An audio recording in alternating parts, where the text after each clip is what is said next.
Hello, everyone. This is Dolores Glass from Wright Flood. I'm Communications Manager. I help everyone understand the NFIP 2012 flood reforms. We're going to show just the basics. We want to cover today what we need to know about the Bigger Waters Flood Act, what property owners might do, and what agents might do to help in this process. Of the NFIP 2012 flood reform laws came to effect because the flood reforms have been enacted as of July 6th, 2012, to modify the NFIP to bring it closer to actuarial rates, hoping that the NFIP will start to collect the amount of premium that's required to cover the claims for the properties that are actually covered under the flood program. Agents should be able to explain these changes to the property owners and to their insureds, and also be aware that in addition to the 2012 flood reforms, there will be another additional group of changes that take place also on the same date, October 1, because the NFIP routinely goes through changes every year in both May and October. So when we go through and talk today about the 2012 flood reforms as a result of the Bigger Waters Flood Act, we all should be aware that there's another group of reforms or changes to the plan, the NFIP program, that will also take effect as well, and we don't want to confuse the two. Okay, the NFIP actuarial rating in the past, when the NFIP started in 1968, they were charged to reduce the flood-related disaster costs to the federal government. And so they offered flood insurance in exchange for floodplain management. So they asked all the communities that were going to join the flood program, the National Flood Insurance Program, to set building codes that would mitigate flood loss and also establish flood maps for their communities. So in the beginning, when the NFIP first went into effect, they offered some exemptions or grandfathering to people who were in the high-risk area. That's the folks that were on the flood zone map in the A as in Apple or V as in Victor flood zones, because those are considered the high-risk properties. So since the very beginning, the NFIP has offered an exemption to high-risk properties that were built before the flood codes went into effect. Now, low to moderate risk properties in the NFIP were given a preferred risk rate. Because they are in the low to moderate risk flood zone, they are paying lower premiums. So getting back to the high-risk properties now that were exempted or grandfathered from the actuarial rate premiums, across the U.S., about 20% of properties in the high-risk flood zones fall into this category where they pay non-actuarial or subsidized insurance premiums. That represents 1.1 million of the 5.5 million of the properties that are actually covered under the NFIP. So currently, with the July 2012 enactment of the Bigger Waters Flood Reform Act, the NFIP has been directed by Congress that they need to start collecting premiums to cover the amount of flood claims. They also were directed to use actuarial principles in determining those rates. They are going to phase out and remove the premium subsidies from the high-risk properties that were built before the flood insurance rate map went into effect. And those subsidies can account for about 40 to 70% of the high-risk pre-firm policy premium. So before we go too far, let's make sure everyone understands terms. So if we're talking about actuarial premiums, which is what the NFIP has now been told by Congress that they have to now collect actuarial premiums. So right now in the NFIP, the properties that are rated after the flood insurance rate map or post-firm in the high-risk A or V zones, and they are rated using elevation figures for that particular structure, those properties are already rated using actuarial premiums or non-subsidized premiums. So actuarial premiums are what we currently are using for post-firm A or V zones when we use those elevation figures. Non-actuarial premiums or subsidized premiums are the premiums that are based on non-flood risk considerations, like when the NFIP made the decision at inception that they were going to give a grandfathering exemption to the pre-firm A or V zones because they were built before the program went into effect. They're in the high-risk zone, but they did not ask them to get elevation certificates. They allowed them an exemption because they were built prior to the flood insurance rate map. And so those are considered subsidized. And because they are subsidized, not based on the risk of the particular structure, but based more on the date of construction, they are considered subsidized, and with the latest law, will be most affected by the reform of their premiums because they are the most subsidized of all of the rates. Examples of the subsidy-type programs the NFIP has put in place in the past would be the pre-firm construction, that's what we're talking about, built before the flood insurance rate map went into effect and located in the high-risk flood zone, A or V. And also another subsidy program the NFIP has just recently enacted is the flood zone map change exemption, the PRP extension, which allows folks who are newly mapped into the high-risk zone when they previously were mapped in the low-risk zone as a result of a map change. That map change occurred October 1 of 2008 or more current. They are allowed a 2-year extension where they get to pay the preferred risk policy rates.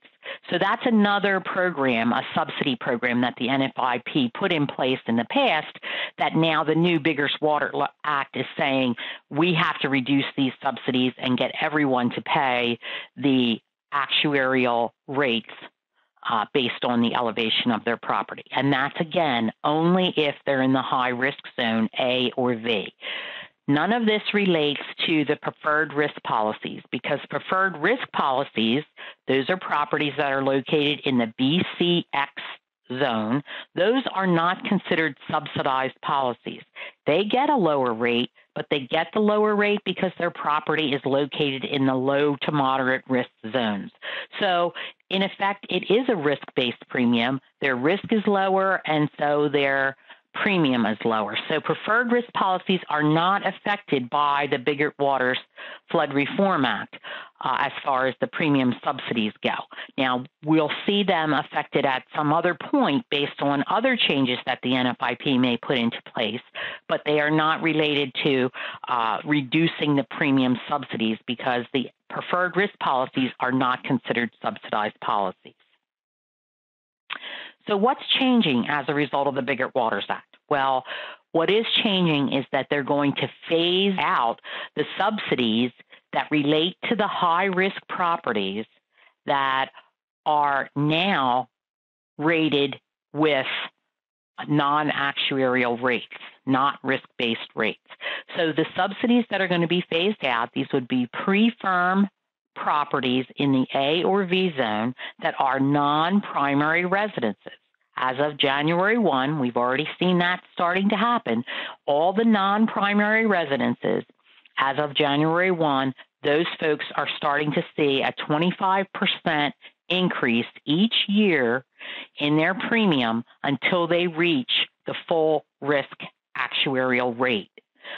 We don't know exactly how long it would take, whether it'll take 4 years or longer, but the non-primary residents have already started to see the 25% increase in their premium. Now, starting October 1st, we see two different classes that are going to start to receive that 25% per year increase in their premium, and those would be the business properties. As of October 1, we'll start to see a 25% increase per year until they meet the full risk rating. And the severe repetitive loss properties, as of October 1, will start to have a 25% increase per year until they reach the full risk rate. Severe repetitive loss properties are those where claims are greater than the fair market value of the property, and those along with the business properties, are both going to get increases starting October 1 as a result of the Bigger Waters Law. Properties affected by map changes, we're going to see those also start to have a phasing in of higher premiums.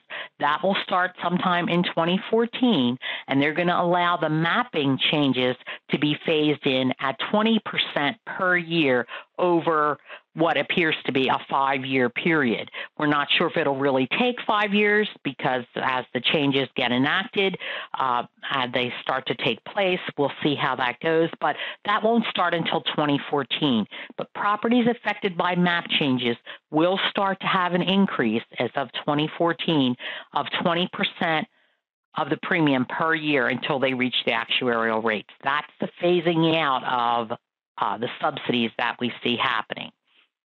Now, in addition to phasing out existing premiums for existing policies, we also see that new policies that will be issued at full risk rates starting October 1. So there won't be any longer pre-firm risk rating. So after the sale or the purchase of a property, when that new policy gets put in place, it will be put in place needing an elevation certificate and will be using the post-firm rates if they're in an A or a V zone. Again, all these changes are related to properties that are in the high risk zone, A to V, A or V zones. They are going to be using the post-firm rates. So after a lapse in insurance coverage, now this is an important one that agents will want to be aware and insureds will want to be aware that should a policyholder find that their policy lapses while they're in the process of going through this phase-in of 25% premium each year, if they suffer a policy lapse, they will then forego the phasing in and will be issued full risk rates. So what that means is that policyholders and agents are going to have to keep a sharp eye when those policies are lapsing. They would lose the phasing in approach that is in place for other existing policies. So another group of new policies that's going to be issued at full risk rates will be those that are substantially damaged and then go through substantial improvement. Substantial damage and substantial improvement is when a property has been damaged more than 50% of their market value and then they're improved. They should then be using the new building codes that are in place if they're in the A or the V zone. And properties that are uninsured as of the law's enactment. And when they get a new policy put in place, they will no longer be given any pre-firm rates. All policies will be rated with elevation certificates and with post-firm rates going forward. So the NFIP has been charged to phase out the non-actuarial rates, and they're going to do that on existing policies, and they're also going to start October 1st doing it on all new policies. Okay. So now let's look at the premium comparisons, non-actuarial versus actuarial. We're going to look at the same building coverage of $200,000, contents coverage of $80,000 using the 2012 rates. The house at the top, moving from left to right, is non-actuarial. The house at the bottom, moving from left to right, is actuarial. Of course, the water line is there, and we see on the left, the house 1 foot above BFE is charged a premium of $2,235 a year, has minimum flood risk because the house is constructed 1 foot above the BFE where the floodwater would run. In the middle, we see that same house at 1 foot below the base flood elevation, and it has significant risk, and it's also charged the $2,235 a year. And then moving to the right at 10 feet above below BFE, it's at significant risk all the way up to the roof line and still paying the same amount of premium, $2,235 a year.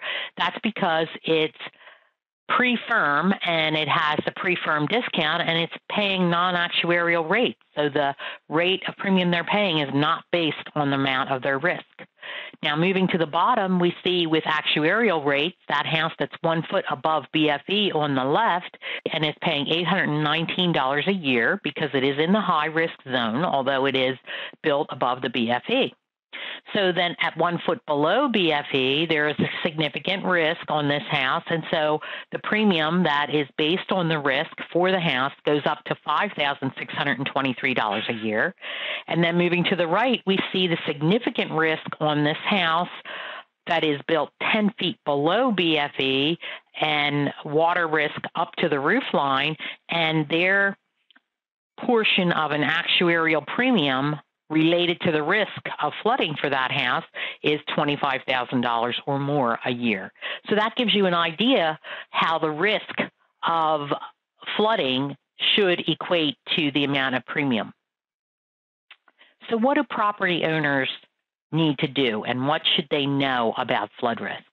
For a property owner needs to understand what the flood risk is specific to their property and understand flood insurance. Flood risk is not covered under your homeowners or commercial properties. An owner of a property should consider buying both building coverage for flood, and they should also separately pay for contents coverage for flood. Those are two separate coverages. They're not related as they were in homeowners coverages. There are 10 questions that you should ask your flood insurance agent. You should fully understand the flood policy, and one of the handouts to today's meeting will also be the 10 questions you should ask your flood insurance agent. But for a property owner to become fully versed in flood insurance, there is a consumer website put out by the NFIP, floodsmart.gov, that has all kinds of information helping a person to determine what their flood risk would be, and then helping them to understand the flood policy that would cover that. An owner should absorb how these flood reforms that were enacted by Congress are going to affect their flood policy. First of all, it's going to strengthen the National Flood Insurance Program so that there will be a flood policy that will help them cover their flood risk.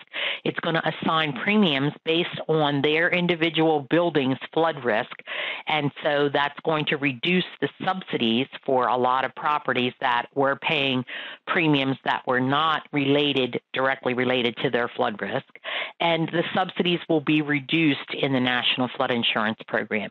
As a result, premiums will be increased. And again, these 2012 flood reforms and the change in the premium are related to properties that are in the high risk zone, the A or V zone. So continuing on with what property owners should know, they should review the flood zone maps for their property. If flood zone maps are changing in your area, and they are changing across the country in many municipalities across the country, your municipality and the building code officer is going to have lots more information and will be able to show you where you are on the flood map, which will show you how close your property is to a change to a different risk zone. Also, the flood zone maps will help you to know how to add features to reduce flood loss and to lower your flood premiums. The building code officer in the municipality can give you lots more information, as well as FEMA.gov has information on how to build your property safer and to build it up higher. When new flood maps are enacted, property owners should get to know their flood maps. They should understand that their flood zone and flood risk for their property is different than their neighbors, and call your insurance agent to request a flood insurance quote so that you'll know exactly what your property flood risks are and be able to know how much it will cost to cover your flood risk. Review your flood policy coverage if you have a flood insurance policy. Often when flood maps change, your flood coverage can change, and there are things that you can do to improve your flood coverage based on changes in your flood map. Also, there are mitigation programs that help you lower your flood risk and lower your flood policy premiums, and FEMA has a few programs that you can look up on their website. Now, how will your agent help you? An agent will help to inform policyholders how this phase-in of premium is going to go. We're asking agents to get in touch with their policyholders, to send them a letter that would encourage policyholders to call their agent to discuss changes to their policies. Make sure that agents and insureds should keep an eye on policies that might be expiring. The phased-in approach, increasing premium 25% a year until they reach actuarial, is immediately ended if you let your policy lapse. Also, agents can show policyholders the impact of what the rate comparison might be if there's a loss of subsidies to their property. Again, these are for properties in the A or V high-risk zone. Review policies is what the agent should be doing to help the insured. Existing policies that are in effect can potentially have some policy changes that will allow an insured to continue their coverage and still manage affordability of the flood policy. Again, keep your eye on policies that are reinstated, because after the lapse, they immediately go to the full premium increase rather than the phased-in approach. And when an agent gives insured a quote on flood policy, or when they're modifying an existing flood policy, it's very prudent for an agent to get a signed rejection waiver to protect the agent's E&O. Also, if there are map changes, the agent can help the policyholder to understand the schedule of map changes and also to know where to go to floodsmart.gov to actually look up and keep in touch with the schedule of those map changes.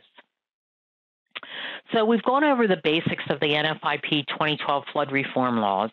Congress has passed them. We understand now different groups will be increasing their premium. Existing policies will have the 25% increase in the next 4 years or so. But new policies starting October 1 will see full actuarial risk-based premiums in place. All premiums will become risk-based as part of the Biggert-Waters Flood Reform Act, and affordability is going to be the next challenge that the NFIP is going to have to address. Owners and agents can take action to understand the flood policy, to understand what their flood risk is, if they have any flood map changes, and more important, to understand how the Biggert-Waters flood reforms are going to affect them. So one of the things we need to remember is that today we're talking about the NFIP flood reform law, but normally in October and also this October 1, the NFIP will be having their annual premium changes. These are two separate type premium increases. One is an increase because of the flood reform law. The other is the normal annual increase that the NFIP puts in place either in May or October once a year. So there will be two increases taking place this October 1.